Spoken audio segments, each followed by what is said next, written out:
Assalamualaikum Sobat Pandalungan semuanya. Pada kesempatan kali ini kita akan menuju ke sebuah candi yang berada di lereng Gunung Lawu. Perjalanan saya awali dari Kabupaten Ngawi, Jawa Timur, menuju ke Dusun Cetho, Kecamatan Jenawi, Kabupaten Karanganyar, Jawa Tengah.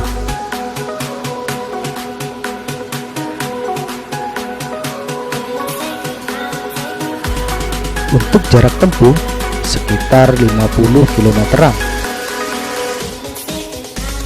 Rute perjalanan didominasi dengan jalanan yang menanjak dan kelokan tajam.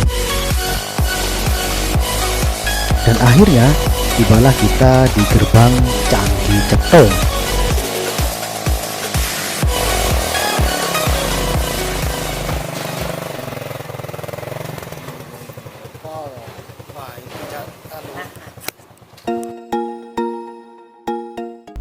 Dan setelah melakukan pembayaran di loket, kita langsung melangkah menuju ke teras pertama dari Candi Cetho.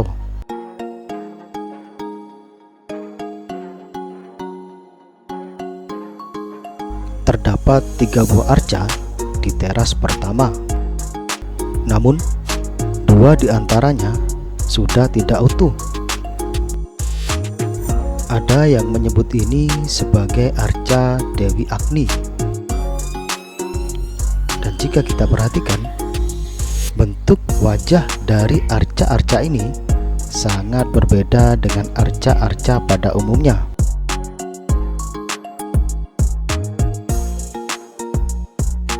Kankana ataupun gelang yang dipakai juga terlihat asing.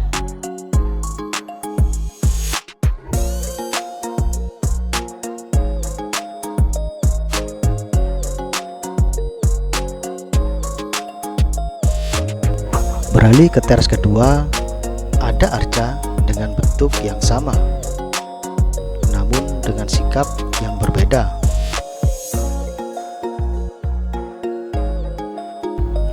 Terlihat arca ini seolah mengucapkan selamat datang.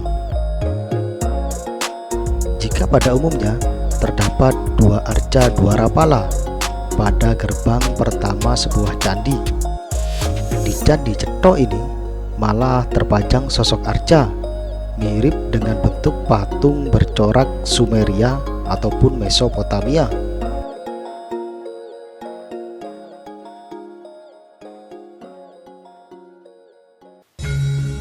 Oke, mari kita menuju ke teras selanjutnya. Di teras ketiga ini hanya terdapat semacam gazebo yang notabene buatan baru.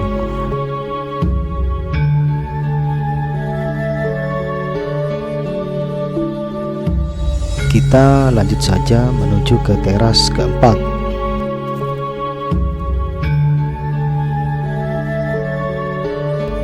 Pada teras keempat ini terdapat 2 undakan kecil dengan hiasan taman rumput yang cukup panjang.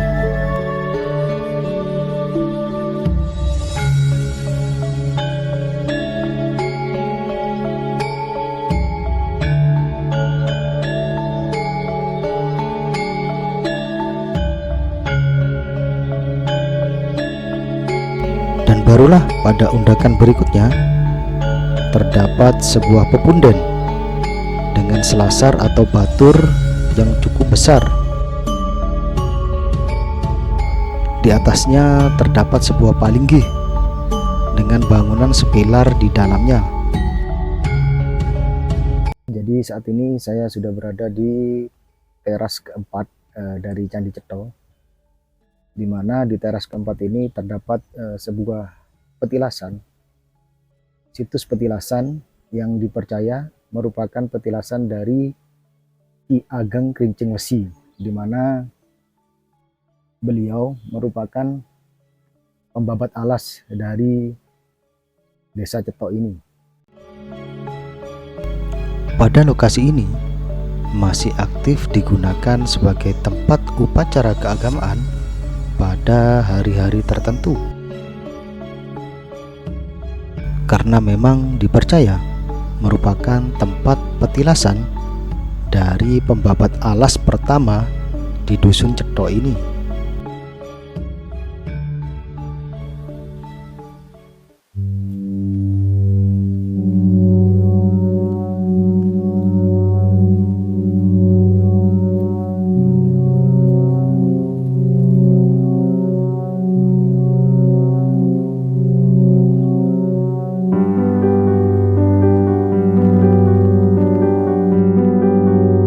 Kemudian kita menuju ke teras berikutnya.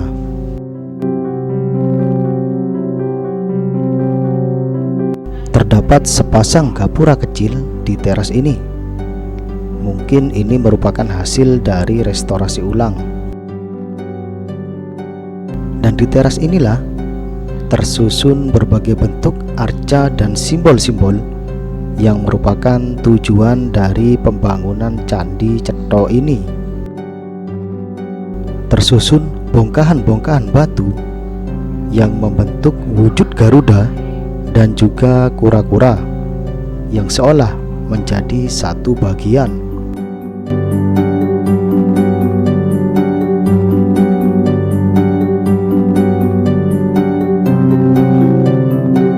Teras kelima ada berbagai macam arca dan juga simbol-simbol yang terdapat juga sebuah bentuk linggayoni yang tidak umum ya. Jadi biasanya jika linggayoni bentuknya itu berdiri dengan sebuah lingga dan yoni, di sini linggayoninya disimbolkan dengan dua alat reproduksi dari manusia. Jadi memang linggayoni itu merupakan filosofi dari kesuburan ataupun penyatuan dari Dewa Siwa dan Dewi Parwati, di mana pada yoninya terdapat beberapa bentuk hewan. Di atasnya terdapat beberapa bentuk hewan yang merupakan sengkalan tahun yang pernah diteliti oleh arkeolog dari luar negeri di era itu, merupakan sengkala tahun dari pembuatan Candi Cetho ini sendiri. Arkeolog Belanda Bernard Kempers menyebut relief-relief hewan ini sebagai candra sengkala ataupun penanda angka tahun pembangunan candi ini, 1373 Syaka atau 1451 Masehi. Berlanjut pada simbol kura-kura dan sayap burung Garuda. Kura-kura merupakan perwujudan dari Dewa Brahman saat melakukan pengadukan Samudra Mantana. Dan sayap Garuda mensimbolkan Garudeya saat membawa Tirta Amerta guna menyelamatkan ibunya Dewi Winata. Kedua simbol ini memiliki makna yang sama, yaitu tentang upaya untuk mewujudkan pembebasan diri ataupun penguatan dengan menggunakan bantuan unsur alam, yaitu Tirta Amerta.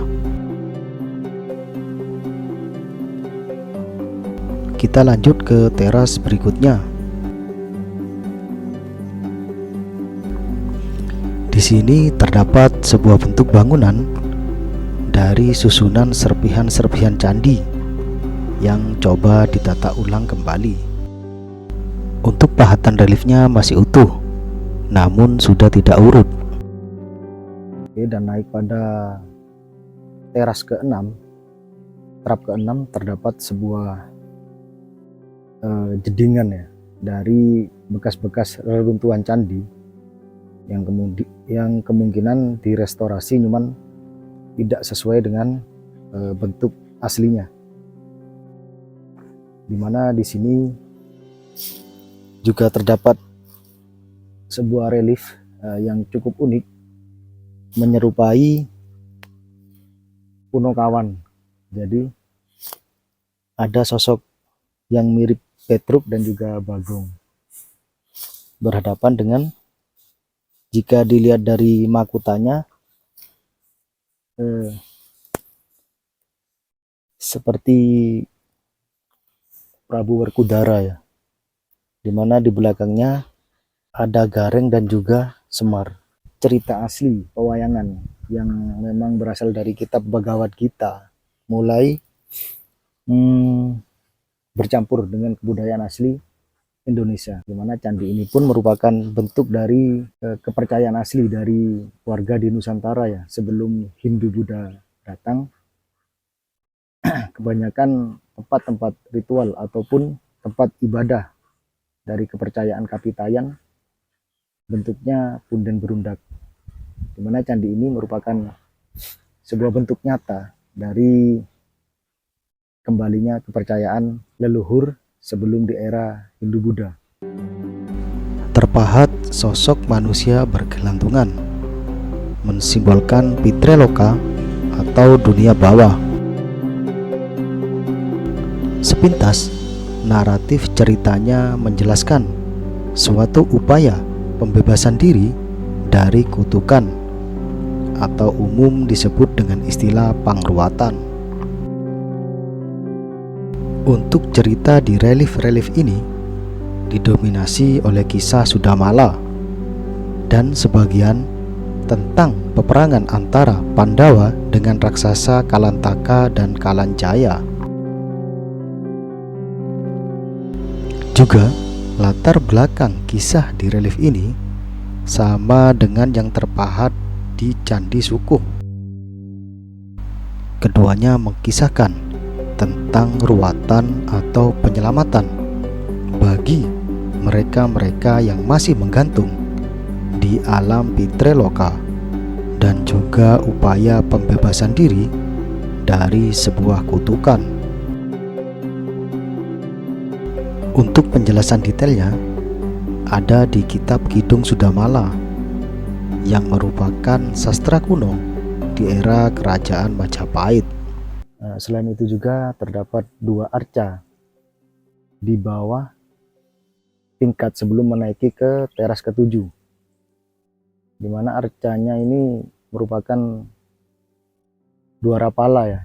Cuman untuk arca sebelah kanan dilihat dari kuku pancanakanya menyerupai sebuah arca dari perwujudan seorang Bima ataupun Werkudara itu sendiri, dimana untuk arca dua rapala di sisi kanannya cukup unik, tidak seperti arca-arca dua rapala pada umumnya.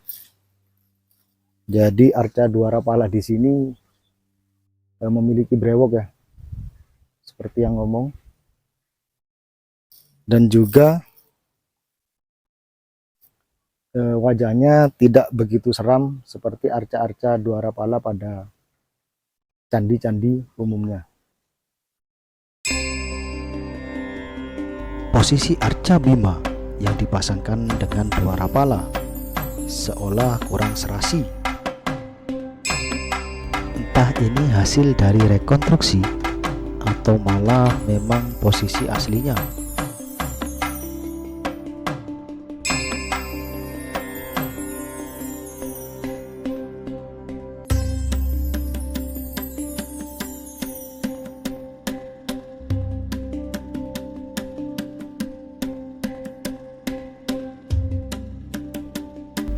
Kita menuju ke teras selanjutnya.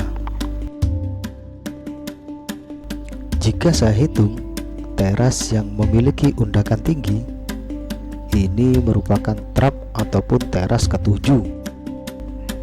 Di sini terdapat dua pendopo yang saling berhadapan.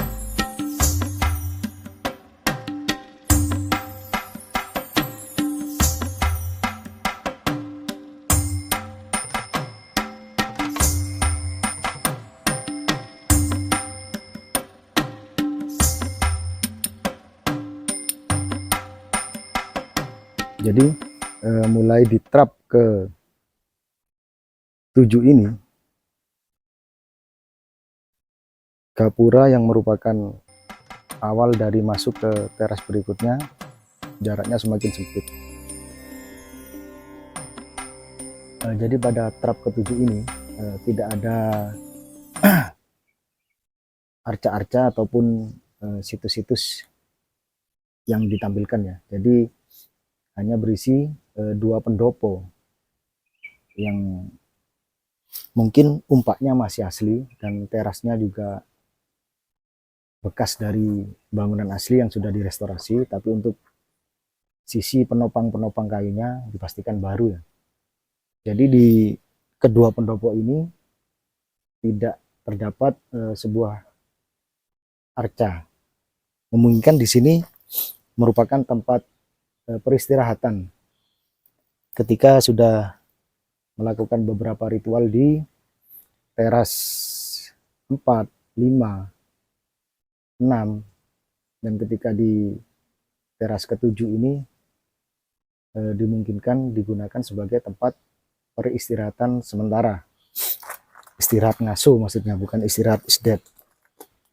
Dan ketika sudah berada di teras ketujuh, setelah memasuki teras ketujuh, gapura masuk ke teras-teras berikutnya dibentuk semakin menyempit. Apakah ini hanya seni arsitektural saja atau ada makna filosofi spiritualnya?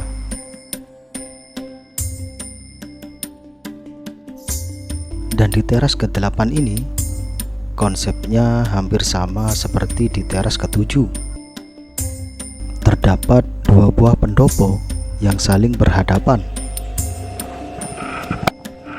Namun, lantai pendopo di teras ke-8 dibentuk bertingkat. bentuk dari terasnya ini bertingkat, seolah menyimpulkan di sini tempat adanya seorang resi ataupun mungkin brahmana yang menjelaskan kepada murid-muridnya. Jadi bila kita perhatikan pada ujung-ujung dari pilar benteng atau pilar pagar pembatasnya terdapat simbol kuncup teratai. Pada pagar pembatas teras ke-8 ini terdapat hiasan berupa kuncup bunga teratai, di mana bunga teratai sendiri mengandung makna kemurnian, kelahiran kembali, keindahan, dan juga keteguhan spiritual. Kuncupnya berjumlah 8, dimana angka 8 sendiri merupakan 8 arah mata angin. Cuman yang di sini disimbolkan dengan kuncup dari tunas bunga teratai.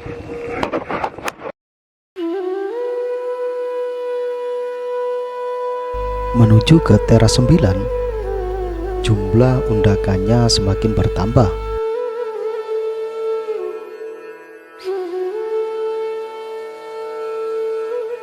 Di sini ada beberapa pelinggi yang di dalamnya terdapat arca.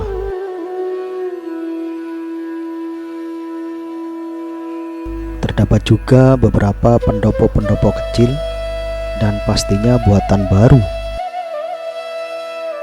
Atau mungkin pendopo-pendopo ini terinspirasi dari kondisi awal dahulu di zaman Majapahit.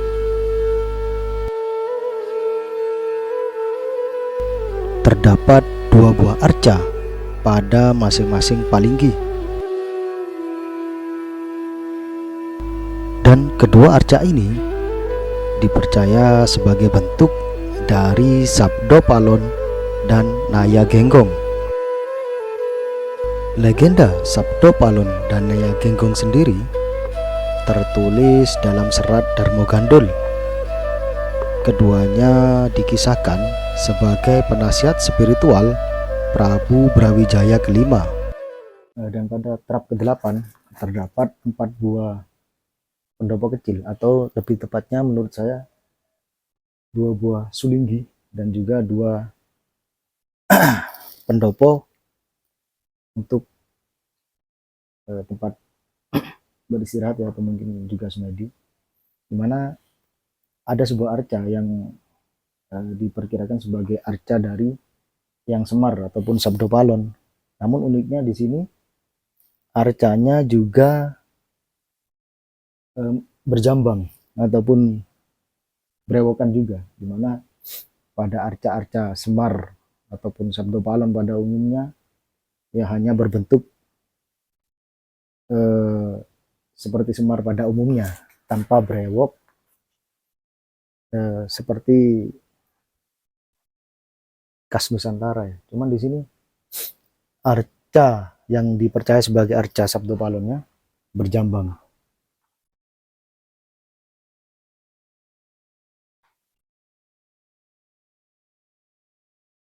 Dan juga ada sosok arca lagi seperti arca-arca di bawah, juga mengenakan atau berjambang juga tanpa menggunakan bekel ataupun kelat bahu yang biasanya umum berada pada arca-arca di era kerajaan. Di bawah pun tadi masih ada arca yang menggunakan kelat bahu, bekel di bahunya. Cuman di sini polosan hanya menggunakan 2 gelang. Atau memang karena candi ini memang didirikan di era akhir Majapahit, yang notabene Majapahit di masa itu mengalami masa sulit atau masa paceklik ya, setelah terjadinya perang saudara, perebutan tahta. Jadi memang untuk pengukiran dari arca-arca yang berada di Candi Cetha ini terkesan sederhana. Nah, mungkin memang tidak lagi menggunakan standar keraton ya, dan juga bercampur dengan budaya-budaya yang juga mulai berubah. Nah, dimungkinkan juga di era Majapahit sudah terjadi akulturasi budaya dari negeri lain atau dari bangsa asing. Karena mayoritas arca di sini berjambang semua. Pas saya dari luar negeri juga ya, tapi kok hitam saya ini. Orang luar negeri kan putih-putih. Hai.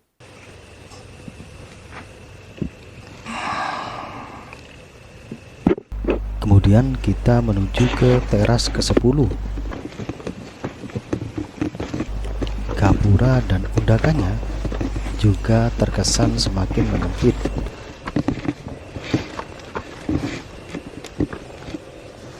Dan sekaligus di sini terdapat kuil utamanya.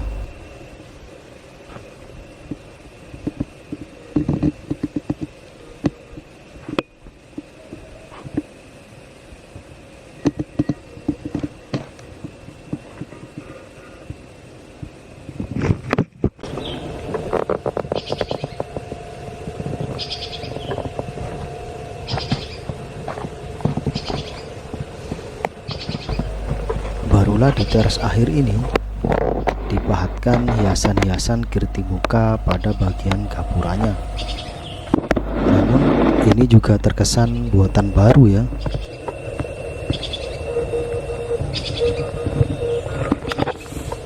Batur atau lapik candi utama ini merupakan teras ke-11. Terdapat hiasan kala kirti muka pada atapnya, entah aslinya atau pahatan baru.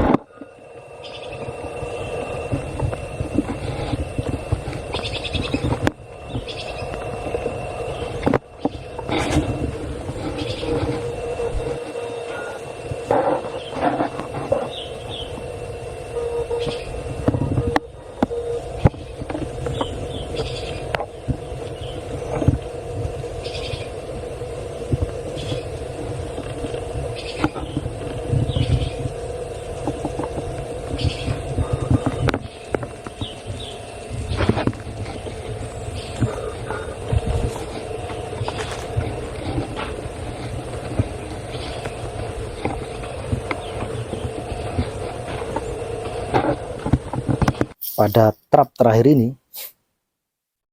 terdapat sebuah arca sih yang diletakkan pada sulinggi, di mana arca ini dipercaya sebagai perwujudan ataupun bentuk dari Prabu Brawijaya V.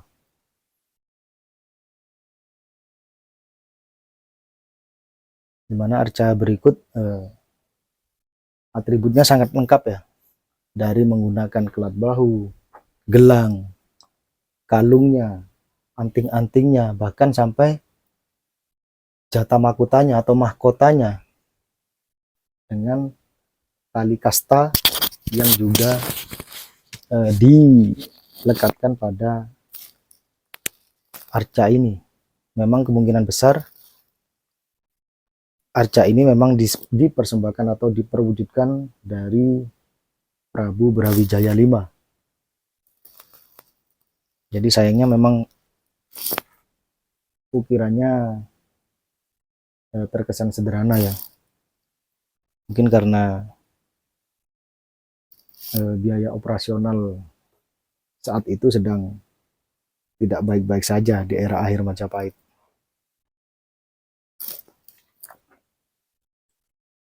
Dan juga terdapat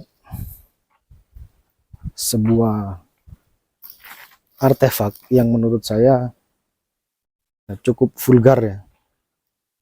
Terdapat sebuah linggayoni yang memang bentuknya bukan lagi menyerupai, tapi bentuk asli dari sebuah alat reproduksi.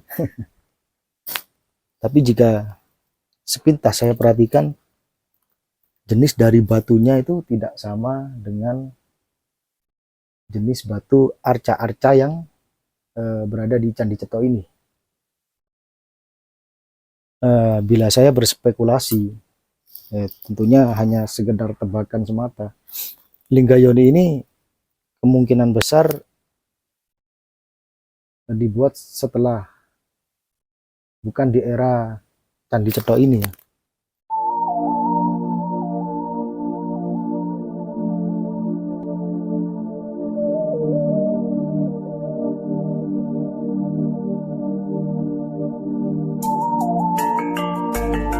Lapik dari candi utama ini merupakan teras ke-11 sekaligus teras terakhir dari Candi Ceto ini, yang kemungkinan besar merupakan pesanggerahan Prabu Brawijaya V sebelum kemudian menuju ke puncak Gunung Lawu guna menggapai moksa.